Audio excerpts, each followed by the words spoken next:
Alors, dans cette vidéo, nous allons voir comment optimiser un moteur 1400 TDI 75 chevaux que l'on trouve sur les véhicules du groupe VAG, donc Seat, Volkswagen, Audi, Skoda,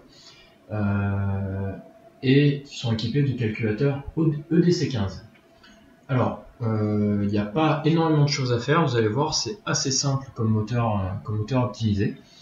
Donc nous utilisons la dernière version de SEM Titanium qui est la 3.6, et donc le driver utilisé dans l'exemple est le P194 832. Alors, première chose à faire, nous allons voir les demandes de couple, les limiteurs, et à voir ensuite la masse injectée, savoir comment nous allons pouvoir optimiser. Alors si on regarde les demandes de couple, elles sont exprimées en injection, en milligrammes injectés.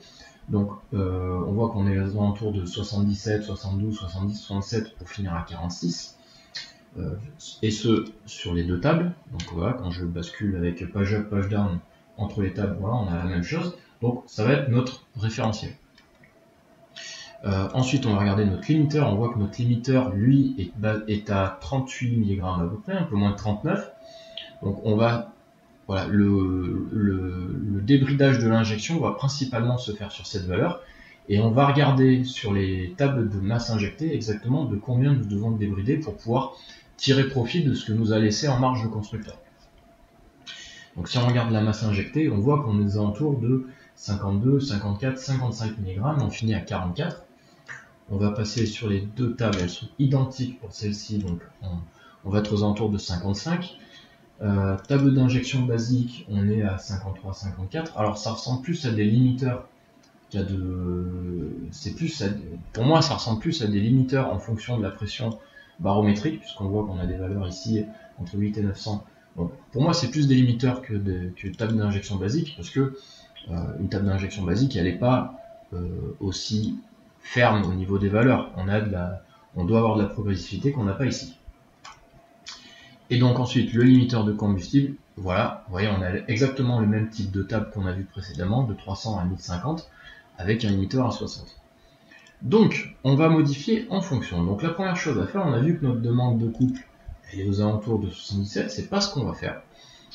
La masse injectée, elle, est aux alentours de, pour 200 Nm, aux alentours de 55, etc. Donc on va devoir monter à plus de 55 pour pouvoir vraiment débrider l'ensemble, et comme on a vu que sur ce limiteur là on a plus de 60, ça se conforme dans l'idée de ce qu'on en fait. Donc on va venir modifier nos tables ici pour venir au minimum à 55, puisque c'est ce qu'on voudrait pour pouvoir tirer parti du moteur, et on va venir tout simplement améliorer avant et après. Alors dans le cadre d'un stage 1, c'est suffisant de prendre ce que nous a laissé le constructeur. Il n'est pas utile d'aller chercher plus, notamment sur un calculateur de cette époque-là où en fait il n'y avait pas trop de termes d'économie qui étaient pris en compte comme pourrait l'être aujourd'hui une gestion, où voilà, les constructeurs essaient d'avoir le juste compromis entre performance et économie de carburant. À l'époque, c'était tout simplement réglé pour que ça marche correctement, et puis ensuite c'était bridé. Voilà, donc on va mettre pareil partout. On va simplement vérifier qu'on a les mêmes tables, c'est tout pareil, c'est tout bon. Donc on a 55. Nous, notre table d'injection basique, qui pour moi est plus un limiteur, est limité à 54, 52. Alors on pourrait le laisser comme ça, mais on peut tout à fait lui dire voilà, je veux que sur cette zone-là, je veux pas être embêté par mon limiteur. Alors soit je viens coller 60 partout, je peux faire comme ça je sais que sur cette version là, tout là, je suis pas gêné, ou alors vous pouvez faire une progressivité de rajouter 5 mg sur cette zone là et venir chercher progressivement. Là, j'ai pas trop envie de m'embêter, donc je vais mettre comme ça. Je vais vous faire l'exemple sur celui-ci, donc on va faire ce que je vous ai dit à l'instant, donc on va faire plus avec de la progressivité. Vous pouvez tout à fait mixer l'un et l'autre, hein. Mais bon, il n'y a pas d'intérêt à faire les choses d'une certaine manière et les choses d'une autre manière, autrement on va sur d'autres tables. Là, c'est vraiment pour l'exemple, donc vous voyez, on vient taper 60, on a tout à 56 au-dessus donc de nos 55 de notre limiteur. C'est plus progressif, c'est plus propre. On va mettre en absolu. On va faire pareil sur celle-ci. On va venir rajouter 5 là.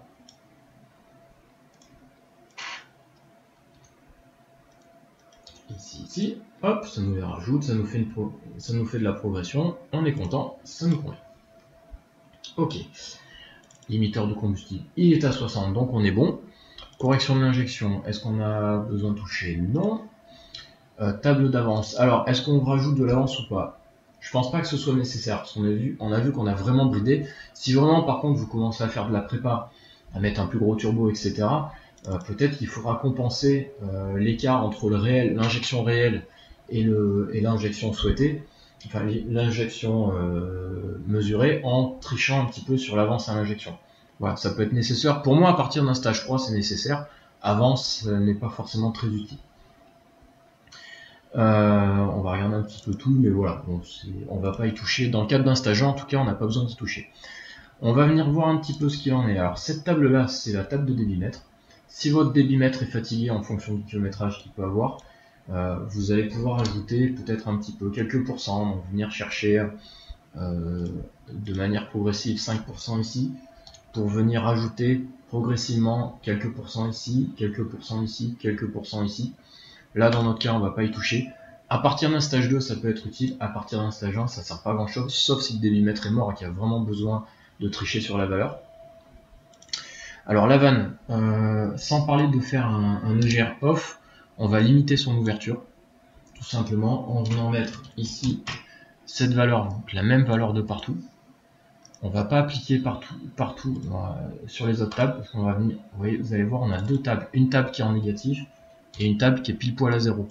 Donc nous, ce qu'on veut, c'est simplement avoir les mêmes valeurs, tout simplement pour pas avoir de remontée de défaut. Voilà, à partir du moment où on lui demande à ce qu'elle soit fermée, normalement vous n'avez pas de défaut qui vous dit que un débit d'air a été mal mesuré, débit d'air mesuré incorrect au niveau de la vanne EGR, etc. À partir du moment où vous respectez les valeurs sur cette table-là, sur un calculateur aussi simple, en tout cas, on n'a pas de remontée de défaut. Couple pendant démarrage, donc on n'a pas besoin de faire de correction comme on peut les avoir sur les EDC16. On va regarder les deux quand même. Non, il n'y a pas de correction à faire, donc c'est très bien. Ensuite, on va regarder la pression de turbo. Alors, d'origine, il n'y a vraiment pas beaucoup de pression. On n'est même pas à 1 bar, vous voyez, on est à 0,995 bars, donc on a de la marge pour venir ajouter au minimum 100 grammes, sachant que 100 grammes, c'est suffisant. On va simplement rajouter en valeur, alors on peut les mettre là en incrément, si je mets 100 grammes comme ça me fait mon pourcentage, hop, là. Voilà, là j'ai rajouté mes 100 grammes, donc on est à 2095 bars en absolu, donc 1 bar 0,95, donc pas tout à fait 1 bar 1. Et donc on va venir modifier nos limiteurs en fonction de ça. Donc on va regarder déjà, on a que ces tables là. Donc là, maintenant, c'est les limiteurs pour regarder. Donc là, vous voyez, on vient flirter avec notre limiteur de série. Et nous, ce qu'on veut, c'est ne pas être embêté. Donc on va mettre notre limiteur à 1 bar 3. Pour surtout pas avoir le défaut. Alors, je vais pas vous prendre l'exemple sur ce...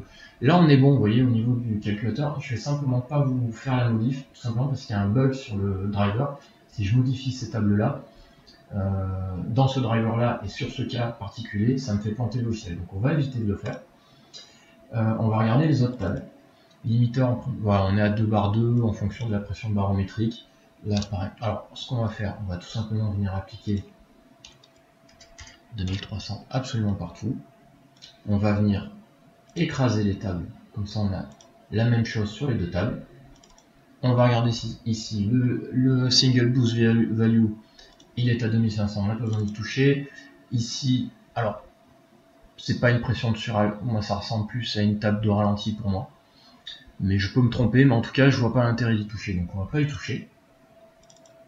Pression de turbo en fonction de la température d'air, c'est pareil, on va pas venir y toucher parce qu'on est sur une zone ici barométrique. Voilà. Tant qu'on n'a pas besoin d'y toucher, qu'on n'est pas embêté, on n'y touche pas. Ensuite, celle-ci, elle a 1 bar 5, pareil, on va pas y toucher. Et bon, ben, les dernières tables qui nous restent, c'est le ralenti. On n'a pas besoin de toucher au ralenti si c'est pas nécessaire. Voilà. Et puis, on a fait le tour. Vous voyez, c'est très basique, très simple. Et avec ça, on gagne quand même une petite vingtaine de chevaux. On coupe, bon, j'ai plus en mémoire, mais ça doit être 30-40 newtons, peut-être un peu plus. Donc voilà, c'est dans ce cadre-là, c'est largement suffisant pour sortir plus de chevaux. Si maintenant, vous voulez décatalyser, faire un stage 2 et venir encore gratter des chevaux, vous allez jouer sur la table de masse injectée. On a mis nos limiteurs aux alentours de 55-56, il va falloir augmenter. Attention, hein, c'est pas un 2 litres, hein, donc pensez bien que en augmentant, vous avez quand même vous avez qu'un litre 4 qui avale la quantité de gasoil qu'on injecte, donc il faut la faire de manière cohérente. Donc vous pouvez rajouter quelques milligrammes en plus, peut-être 10%, donc à peu près 5 mg, 5-6 mg de plus. Vous injectez, vous modifiez vos limiteurs en fonction, et vous voyez que ça fume pas trop. Voilà. Quand c'est un fumigène noir derrière, il n'y a aucun gain par rapport à une faible fumée. De la grosse fumée épaisse, c'est du carburant brûlé pour rien. On vient chercher sur un diesel le mince filet de fumée, parce que c'est comme ça, un diesel ça fume un petit peu. Et bien voilà, on a fait le tour pour celle-ci, et je vous dis à très bientôt pour une autre vidéo.